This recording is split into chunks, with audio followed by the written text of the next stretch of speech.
After the Cuban Revolution in 1959, poster art was a crucial aspect of the government's aims in terms of culture and political propaganda. Posters served as an economical and straightforward method to propagate the ideology of the revolutionary regime to el pueblo.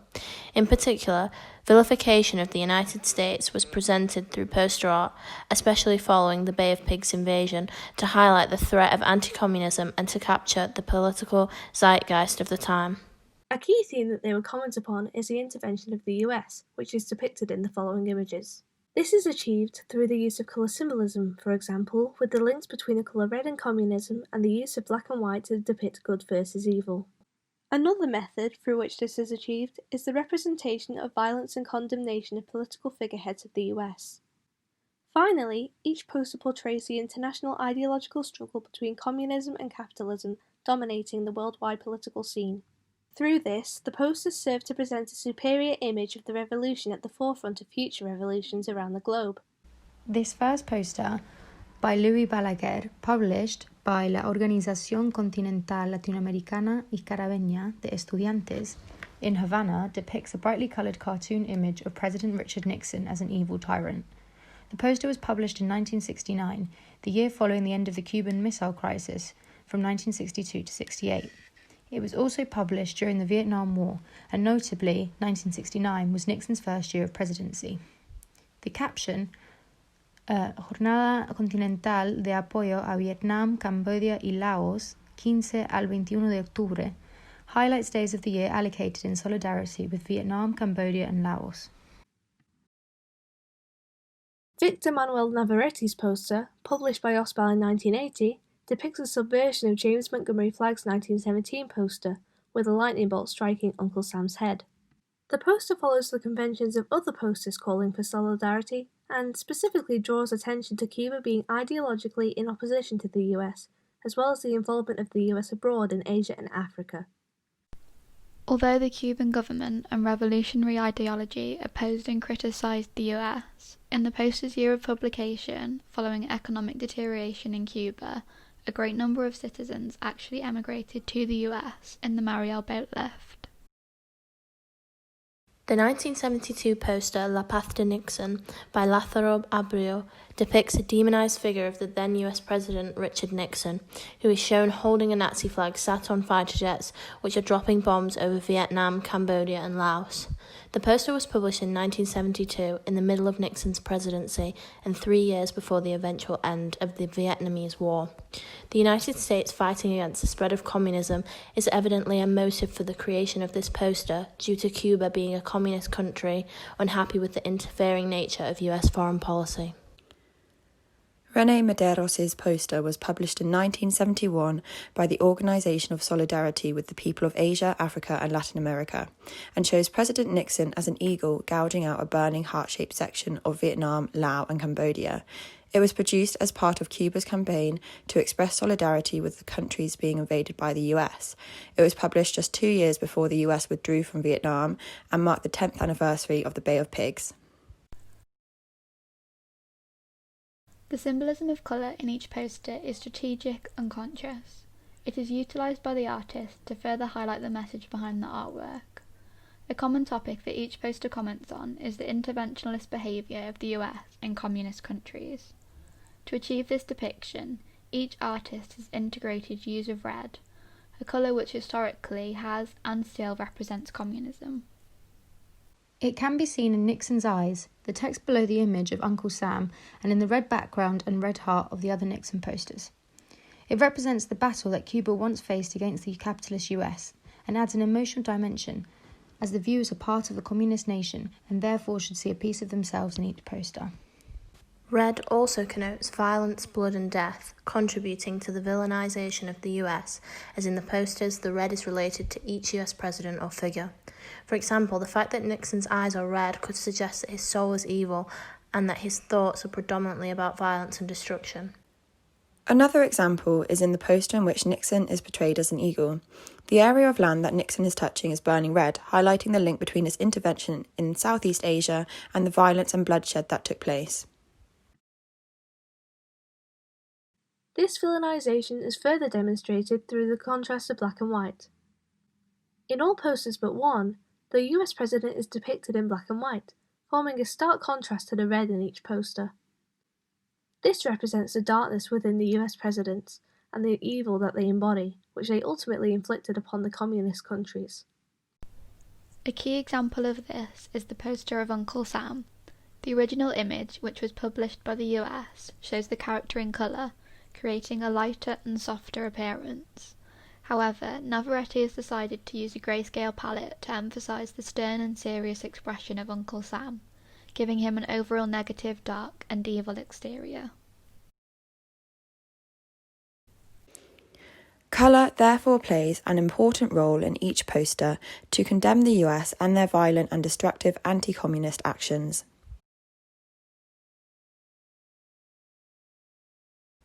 As Susan Sontag argues, political posters serve to move viewers to take a political stance and take action. Indeed, these posters aim to encourage viewers to recognise the superiority of the revolution and not only defend it, but also defend other countries against the threat of anti-communist US intervention. This is achieved in these posters through the theme of violence and the unambiguous composition of images to criticise the US's desire to dominate world affairs with little care for the destruction that they may cause in the process. This in turn presents Cuba as heroic and advanced. Balaguer's 1969 poster demonstrates an aspect of violence through the cartoon depiction of Richard Nixon, with images of dead bodies superimposed over his brain. The black and white picture of bodies is a disturbing image, one that denotes the casualties of the Vietnam War due to Nixon's intervention, who supported the North against communism. The image superimposed over his brain indicates his lack of remorse and clear consciousness of his actions, further vilifying him to the point where he can be seen as an orchestrator and initiator of violence. In turn, this also represents the death and destruction caused by US interference in Vietnam. In Cuba, the USA is seen as el enemigo, which is highlighted in this poster as it critiques Nixon's aggressive anti-communist foreign policy. Furthermore, Navarrete's poster also portrays the theme of violence through the lightning bolt which aggressively rips through Uncle Sam's patriotic hat. The eye-catching lightning bolt piercing the hat can be seen to represent the revolutionary dream, shattering capitalism and the destruction of the United States patriotic facade. The violent nature of the lightning bolt could also illustrate Cuba's critical response to US intervention and violence. This demonstrates that the poster, which was originally an American propaganda poster with the aim of enlisting potential soldiers, has been remodelled by Navarrete to act as a critique on the US interference. Additionally, the theme of violence is portrayed through Abreu's 1972 poster, which illustrates America's aggressive intervention in the Vietnam War. The then-President Richard Nixon is presented as smiling cunningly and waving a Nazi flag whilst bombing Vietnam, Cambodia and Laos. His evil smirk represents his disregard for human life, including innocent civilians who were killed in the process of his imperial struggle against communism.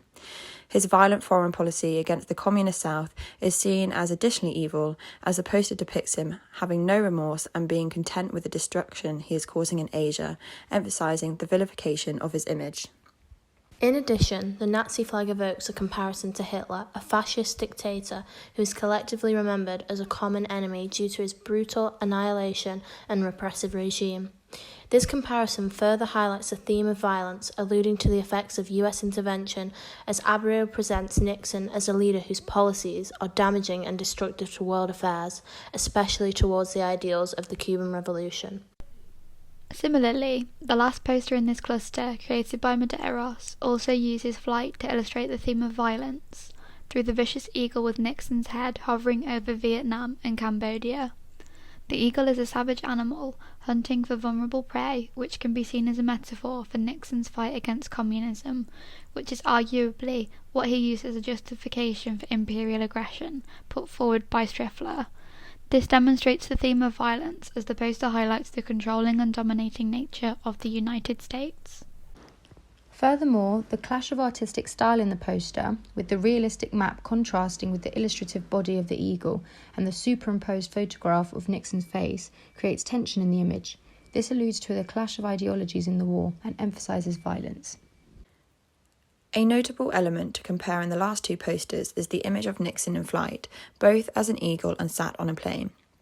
The endless line of planes that follow Nixon seemed to be carefully positioned, almost like an illusion, perhaps to suggest the violence caused by the US's temporary presence in the Vietnam War was unrelenting and continuous. Similarly, as an eagle, Nixon is mid-flight, which reinforces the idea of temporary involvement for the sole purpose of preventing communism. Yet the burning spreading across the map highlights the destructive long-term impacts of this. Through this deliberate composition, there is no ambiguity regarding the poster's messages, as they clearly stress the dangerous threat of the US's unrelenting anti-communist interventions. The use of small details in each of the posters is an effective technique used to ensure that there is no room for ambiguity. From Nixon's evil red eyes looking towards what would be the viewer's left, and the use of higher contrast to ensure Uncle Sam's direct look towards the viewer appears more threatening, we can recognise how such techniques have a direct appeal to the viewer, forcing them to personally and physically feel the threat of the US. Posters were the most economical and easiest way of delivering messages to the masses. According to Nicola Miller, the government was most concerned with decolonising culture, and posters were a crucial tool for confronting the corrupting American influence in Cuba. Moreover, other details such as the Nazi flag in Nixon's hand, as highlighted earlier, and the hyperbolic addition of vampire fangs to his face on the body of an eagle digging his talons into a burning Vietnam in Cambodia, overemphasise his evil. Essentially, there is no room for any viewer to question the intentions of El Enemigo, or fail to recognise the superiority of the revolution for defeating it. The lack of ambiguity in any of these posters could be reflective of censorship during revolutionary Cuba and the debate regarding the appropriate role of culture. Nicola Miller also argues that following 1968, Castro's statement, "Within the revolution everything, against the revolution nothing," was interpreted and implemented in an increasingly restrictive way by the state. Perhaps the lack of ambiguity in these posters, emphasised by the extensive use of details to avoid any nostalgia of American rule, highlights the need for artists to ensure their work powerfully conveyed revolutionary messages and left no room for alternative interpretations. This cluster has a clear emphasis on the relationship between Cuba and the United States and the criticism of the US and its involvement overseas, predominantly in Vietnam, Cambodia and Laos. As previously mentioned, these posters have a particular focus on Nixon, and by reading them chronologically, there is even a devolution in the specificity of the posters, from an unambiguous attack on Nixon's decisions for the US to go to war in Southeast Asia, and becoming more focused on the base ideological struggle, which is especially visible in the 1980 poster. The posters evoke a number of binary oppositions, primarily that of good and evil. Nixon's evil nature is accentuated with the use of black, and the prevalence of ideological symbolism within the cluster highlights the struggle between good communist Cuba and the evil capitalist US and Western imperialist world. Cuba and the US may additionally be interpreted as binary opposition, as Cuba defines itself as an entity that is completely polarised to that of the US, and the implicit tensions between binary oppositions are exemplified by the Cuba-US relations. The figureheads used in the posters also change over time, from Nixon to Uncle Sam, and this can be read as both a change in the specificity of criticism of Nixon's presidency to the general state and political orientation of the US, as well as a way to maintain the functionality and effectiveness of the posters as Nixon becomes less relevant and perhaps less recognisable over time. Considering the context of the 1917 Uncle Sam poster, his image connotes war and thus imperialism, to which Cuba stood in opposition and criticised. In terms of ideology, Cuba's relation to the Soviet Union implies that by extension of the Cold War as an ideological conflict, Cuba is aligned to be in ideological opposition to the US, and the Cuba-US relation at a base level becomes a symbol of ideological struggle. Furthermore, Uncle Sam is symbolic of the US regardless of historical context, and is a personification of the US government commonly seen in propaganda. Therefore, the audience requires no knowledge of the US's specific involvement overseas to understand the message behind the poster, as Uncle Sam is a clear symbolic figurehead. This means that the posters remain an effective tool to reach El Pueblo, regardless of other factors such as specific knowledge or literacy, and maintains the anti-US sentiment and simplifies the relationship between Cuba and the US to ideological struggle. To summarise, as we've illustrated, poster art was a key instrument of political propaganda in revolutionary Cuba. As the principal aim of the posters was to deliver a clear message on a mass-produced scale, lesser importance was given to the individual artists who designed the poster themselves. The revolutionary regime valued the message over the freedom of individual creativity, leaving some artists in Cuba disillusioned. This led to a number of them emigrating to the US, the very nation that their posters aimed to criticise.